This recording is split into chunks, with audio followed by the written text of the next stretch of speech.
Hello all MPPSC aspirants. Today we are going to take topic about यहाँ पर हम जो है कॉन्सेप्ट ऑफ सिविलाइजेशन के बारे में आज हम पढ़ने वाले हैं। यहाँ पर अगर हम इसको हिंदी में देखें तो यहाँ पर आपको देखने को मिलता है सभ्यता एवं संस्कृति की अवधारणा। तो आज जो हम कवर करेंगे, हम सभ्यता की अवधारणा को यहाँ पर हम कवर करेंगे। हम यहाँ पर पढ़ रहे हैं mains paper 2 part B sociology के अंदर unit 1 basic concepts of sociology, और उसके अंदर जो है हम एलिमेंट्स ऑफ सोशल हार्मोनी तक कंप्लीट कर चुके हैं। यहाँ तक जो है हम कंप्लीट कर चुके हैं। यहाँ पर अगर आप देखेंगे तो सामाजिक समरसता के तत्व तक हम कंप्लीट कर चुके हैं। आज जो हम कंप्लीट करेंगे सभ्यता की अवधारणा वाला टॉपिक आज हम कंप्लीट करेंगे। यहाँ पर आप देखेंगे संस्कृति की अवधारणा और भारतीय संस्कृति की विशेषताएं। तो ये वाली चीज जो हमने यहाँ पर आपको देखने को मिलेगा, संस्कृति लिखा हुआ है, यहाँ पर कवर कर चुके हैं। तो यहाँ पर आपको देखने को मिलता है कल्चर वाले टॉपिक में जो है हम culture and salient features of Indian culture हम कर चुके हैं। कुछ एक्स्ट्रा पॉइंट्स होंगे तो वो आपको नेक्स्ट लेक्चर में देखने को मिलेंगे। आज जो हम कंप्लीट करेंगे कॉन्सेप्ट्स ऑफ सिविलाइजेशन, यहाँ पर सभ्यता की अवधारणा के बारे में आज हम पढ़ने वाले हैं। टेबल ऑफ कंटेंट में आपको देखने को मिलता है कॉन्सेप्ट ऑफ सिविलाइजेशन, यहाँ पर सभ्यता की अवधारणा आपको देखने को मिलेगा, और विषय सूची में आपको सभ्यता की परिभाषा, सभ्यता की अवधारणा के महत्वपूर्ण सिद्धांत आपको देखने को मिलेंगे और उसकी विशेषताएं क्या होती है। प्रमुख सभ्यताओं के बारे में आपको पढ़ने को मिलेगा, जैसे यहाँ पर आपको देखने को मिलेगा मेसोपोटामिया की सभ्यता, ये यहाँ पे इंडस वैली सिविलाइजेशन की, ये इजिप्ट की सभ्यता है। यहाँ पर चाइना की सभ्यता में आपको फिलोसफी डेवलप होते हुए दिखेगी, यह है रोमन सभ्यता। और यहाँ पर आपको देखने को मिलेगा ओलंपिक, यहाँ पर आपको देखने को, यहाँ पर मतलब ओलंपिक की शुरुआत यहाँ पर आपको देखने को मिलेगी, ओलंपिक की हिस्ट्री। और यहाँ पर आपको ग्रीस का जो है सभ्यता की अवधारणा आपको देखने को मिलती है। सभ्यता का पतन कैसे हुआ, और यहाँ पर आधुनिक सभ्यता क्या होती है जो मॉडर्न सिविलाइजेशन आज की डेट में है, जिसमें हम पढ़ेंगे ग्लोबलाइजेशन, क्लाइमेट चेंज, जो कि मॉडर्न सभ्यता की इशू है और ग्लोबलाइजेशन इसका एक मेन एस्पेक्ट है। यहाँ पर हम आगे चलेंगे तो यहाँ पर आपको देखने को मिलेगा चैलेंजेस टू सिविलाइजेशन, सभ्यता की चुनौतियां क्या क्या हैं। ये यहाँ पर हमारा लेक्चर एंड होगा। आगे बढ़ेंगे टॉपिक में तो यहाँ पर आपको देखने को मिलती है सभ्यता की परिभाषा। सभ्यता की परिभाषा क्या है, यहाँ पर ये बात बोली गई है कि एक कॉम्प्लेक्स सोसाइटी है। एक कॉम्प्लेक्स सोसाइटी में यहाँ पर आपको देखने को मिलेगा urban development, social stratification, cultural and technological advancement. आपको यहाँ पर एक सोसाइटी में यहाँ पर आपको देखने को मिलता है। एक जटिल समाज में आपको ये चीज देखने को मिलेगी, शहरी विकास, सामाजिक स्तरीकरण, सांस्कृतिक और तकनीकी उन्नति और लेखन शैलियां यहाँ पर आपको देखने को मिलेगी। यहाँ पर cultural practice, technologies, governance structure और सोशल नॉर्म्स जैसी चीजें आपको देखने को मिलती है।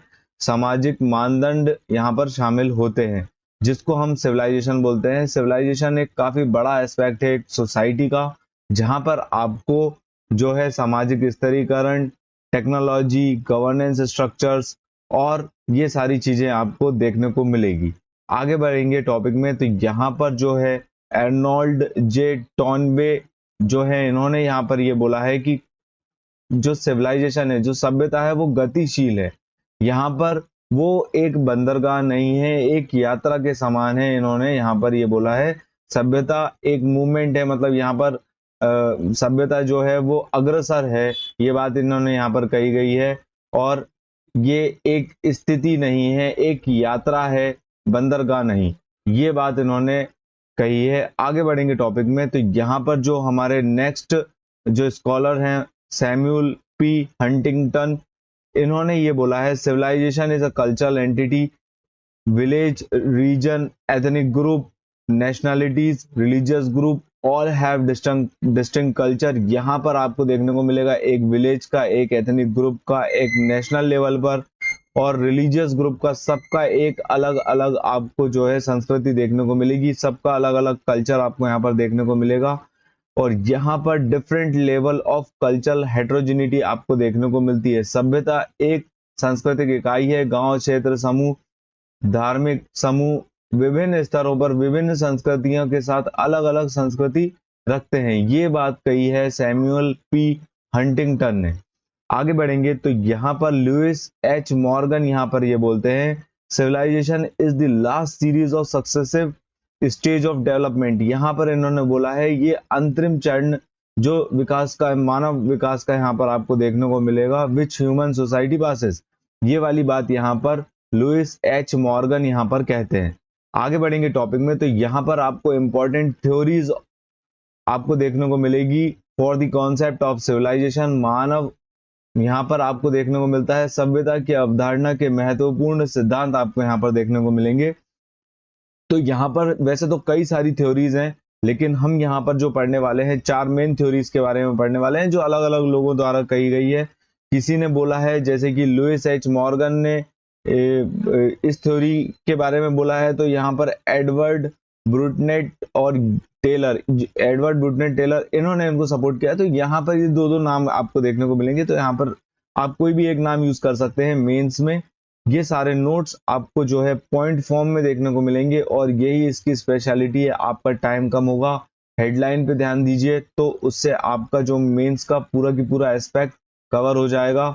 यहाँ पर आप पूरा की पूरा याद नहीं कर सकते, पर आप यहाँ पर अगर हेडिंग याद रखते हैं, कॉन्सेप्ट याद रखते हैं, तो आप इजिली आंसर फ्रेम कर पाएंगे। आगे बढ़ेंगे टॉपिक में, तो यहाँ पर हम बात कर रहे हैं इंपॉर्टेंट थ्योरीज की। तो यहाँ पर आपको देखने को मिलेगा यूनिलीनियर इवोल्यूशन थ्योरी, जो कि लुइस एच मॉर्गन और एडवर्ड ब्रूटनेट टेलर द्वारा इसको दी गई है। और यहाँ पर आपको देखने को मिलेगा इस थ्योरी में ये कहा है all society progress through the series of fixed stages. यहाँ पर इन्होंने बोला है कि एक सीरीज ऑफ स्टेज के थ्रू, स्टेज बाय स्टेज कोई भी सोसाइटी इवॉल्व होती है, कोई भी सोसाइटी डेवलप होती है। यहाँ पर इन्होंने बोला है कि जंगलीपन से बर्बरता और बर्बरता से अंततः सभ्यता तक, इस चीज को ही इन्होंने बोला है सिविलाइजेशन। ये है यूनिलीनियर इवोल्यूशन थ्योरी। इसके आगे बढ़ेंगे तो यहाँ पर आपको देखने को मिलेगा, यहाँ पर आपको देखने को मिलता है मल्टीलीनियर इवोल्यूशन थ्योरी, जो कि जूलियन स्टेवर्ट लेस्ली वाइट द्वारा यहाँ पर दी गई है। यहाँ पर ये बोला गया है कि यूनिलीनियर थ्योरी के तरह नहीं होती है कोई भी सिविलाइजेशन। यहाँ पर इन्होंने ये कहा है कि जो भी सोसाइटी इवॉल्व होती है, जो भी एक सिविलाइजेशन डेवलप होता है, वो डिपेंड करता है एनवायरमेंट पे, सोशल और टेक्नोलॉजिकल कॉन्टेक्स्ट पे। यहाँ पर आपको देखने को मिलेगा evolve in various ways depending on environmental, social and technological context. ये वाली चीज आपको देखने को मिलती है मल्टीलीनियर इवोल्यूशन थ्योरी के तहत। कल्चरल डिफ्यूजन थ्योरी यहाँ पर क्या बोलती है, जो कि फ्रांस बॉज द्वारा दी गई है। यहाँ पर इन्होंने ये कहा है कि this theory emphasis the cultural spread element from one society to another society. इन्होंने ये बोला है कि एक समाज से दूसरे समाज में जो है कल्चर जो है ट्रांसफर होता है, और यहाँ पर कल्चरल कॉन्टेक्ट इंटरेक्शन डेवलप करता है, lead to develop a civilisation. ये बात कही गई है कल्चरल डिफ्यूजन थ्योरी में। मार्क्सिस्ट थ्योरी यहाँ पर ये बोलती है क्लासेस के बीच में जो है संघर्ष। यहाँ पर इन्होंने ये बोला है वर्गों के बीच में जो है संघर्ष आपको देखने को मिलेगा, और यहाँ पर मोड्स ऑफ प्रोडक्शन और इकोनॉमिक डिटर्मिनिज्म के ऊपर डिपेंड करता है सिविलाइजेशन या कोई भी सिविलाइजेशन का एवोल्यूशन। आगे बढ़ेंगे, ये हमारी 4 इंपॉर्टेंट थ्योरी थी। अब हम बात करेंगे विशेषता की, कोई भी सिविलाइजेशन की क्या विशेषता होती है। तो यहाँ पर सभ्यता की क्या विशेषताएं होती हैं, यहाँ पर आपको देखने को मिलेगा शहरी विकास। शहरी विकास आपको कहाँ पर देखने को मिलता है, इंडस वैली सिविलाइजेशन में, जो कि अर्बन डेवलपमेंट के फॉर्म में देखने को मिलेगा। सोशल स्ट्रेटिफिकेशन आपको यहाँ पर देखने को मिलेगा। सोसाइटल ऑर्गेनाइजेशन, मतलब जो hierarchical organisation of the society, यहाँ पर आपको देखने को मिलेगा। अलग अलग क्लासेस के बीच में एक हायरार्की देखने को मिलती है यहाँ पर। और यहाँ पर लेवल ऑफ पावर, वेल्थ और प्रेस्टीज आपको देखने को मिलता है। इकोनॉमिक सरप्लस में हम यहाँ पर आपको यहाँ पर देखेंगे तो एक्सेस फूड यहाँ पर आपको देखने को मिलेगा। काफी सारे रिसोर्सेस, ट्रेड एंड कॉमर्स यहाँ पर इसकी विशेषता बनती है सिविलाइजेशन की।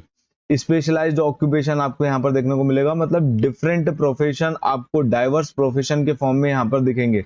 जैसे कि एग्रीकल्चर एक प्रोफेशन हो गया, आर्टिशन यहाँ पर एक, कारीगरी एक प्रोफेशन हो गया, पुरोहित एक प्रोफेशन हो गया, और व्यापारी। आगे बढ़ेंगे, यहाँ पर 5th पॉइंट है हमारा, कॉम्प्लेक्स इंस्टीट्यूशन के फॉर्म में आपको जो है एक विशेषता देखने को मिलती है, जहां पर गवर्नमेंट, रिलीजियन और एजुकेशनल सिस्टम आपको देखने को मिलेगा। राइटिंग एंड रिकॉर्ड कीपिंग आपको देखने को मिलेगी कोई भी सभ्यता में। जैसे कम्युनिकेशन, एडमिनिस्ट्रेशन और हिस्टोरिकल रिकॉर्ड कीपिंग के फॉर्म में। टेक्नोलॉजिकल एडवांसमेंट में आपको देखने को मिलता है ट्रांसपोर्टेशन, जैसे कि आपको इंडस वैली सिविलाइजेशन में देखने को मिलेगा एक्सटर्नल ट्रेड। और कल्चरल डेवलपमेंट में यहाँ पर लिटरेचर, म्यूजिक और reflecting the values of the society. तो ये वाली जो चीजें हैं ये हमारी सभ्यता की विशेषता है। शहरी विकास, सामाजिक स्तरीकरण, आर्थिक अधिशेष और यहाँ पर विशेष पेशे आपको देखने को मिलेगा। जटिल संस्थान आपको देखने को मिलती है। लेखन और अभिलेख रखरखाव, प्रौद्योगिकी उन्नति और सांस्कृतिक विकास। तो ये हमारे 8 पॉइंट हो गए, विशेषताएं हो गई ये सिविलाइजेशन की। आगे बढ़ेंगे टॉपिक में, तो यहाँ पर आपको देखने को मिलेगा major civilisation in history. Mesopotamian civilisation, जिसको हम बोलते हैं मेसोपोटामिया का जो सिविलाइजेशन है, ये सभ्यताओं की जननी कहा जाता है। सबसे पुराना सभ्यता मेसोपोटामियन सभ्यता को कहा जाता है। ये यूफ्रेटिस और टाइग्रिस रिवर के बीच में डेवलप हुआ था। ये चीज आपको, ये जो रिवर है ये आपको मिडिल ईस्ट में देखने को मिलेगी, ईरान, इराक वाले नेशंस के आसपास, Saudi Arabia.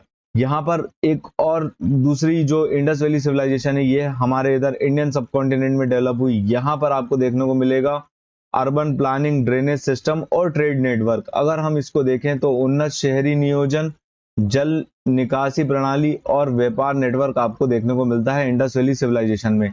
Ancient Egyptian civilisation में आपको यहाँ पर देखने को मिलेगा पिरामिड, मेडिसिन और इंजीनियरिंग। ये पिरामिड जो हैं ये इजिप्ट के हैं।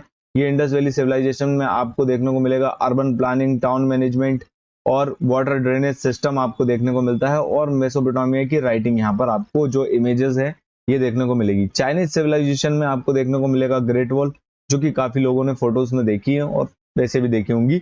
और यहाँ पर आपको फिलोसफी जो है डेवलप होते हुए दिखेगी, कंट्रीब्यूशन टू फिलोसफी। यहाँ पर इन्होंने फिलोसफी के अलग अलग नाम दिए हैं। और यहाँ पर राइटिंग, फिलोसफी, मॉन्यूमेंटल स्ट्रक्चर में आपको ग्रेट वॉल देखने को मिलती है।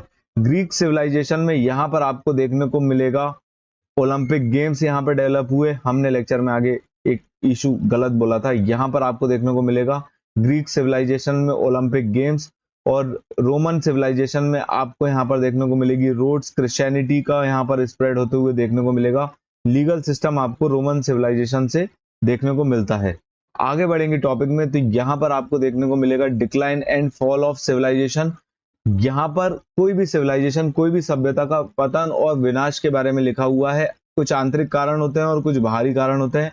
आंतरिक कारण में आपको ये देखने को मिलेंगे political corruption, social inequality, economic decline और environmental degradation, loss of cultural cohesion यहाँ पर आपको देखने को मिलता है। राजनीतिक भ्रष्टाचार, सामाजिक असमानता, आर्थिक गिरावट, पर्यावरण क्षरण और सांस्कृतिक एकता की हानि आपको यहाँ पर इस फॉर्म में देखने को मिलेगा। एक्सटर्नल फैक्टर में हम बात करेंगे यहाँ पर, तो आपको देखने को मिलता है इन्वेजन, आक्रमण यहाँ पर आपको देखने को मिलेगा, युद्ध, नेचुरल डिजास्टर और पैंडेमिक के फॉर्म में। कोई भी सिविलाइजेशन ये दो ही कारण से डिक्लाइन हुआ है, या तो आंतरिक कारण है या तो एक्सटर्नल या बाहरी कारण आपको देखने को मिलेंगे। केस स्टडीज में यहाँ पर हम देखेंगे रोमन एम्पायर क्यों फॉल हुआ था, क्योंकि इंटरनल डिके और external pressure from barbarian invasion यहाँ पर आपको देखने को मिलेगा। बाहरी दबाव के कारण इसका पतन आपको देखने को मिलता है।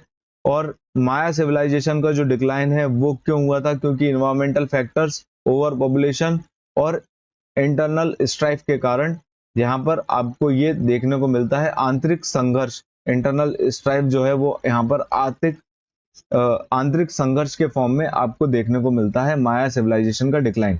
आगे बढ़ेंगे टॉपिक में, तो हम बात कर रहे हैं यहाँ पर मॉडर्न सिविलाइजेशन की।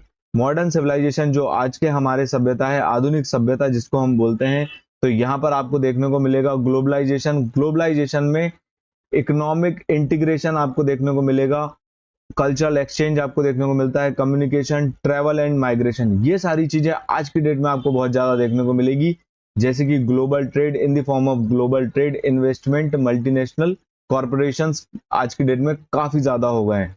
और कल्चरल एक्सचेंज में आपको देखने को मिलता है interaction, exchange of cultural practices, ideas आपको देखने को मिलेंगे।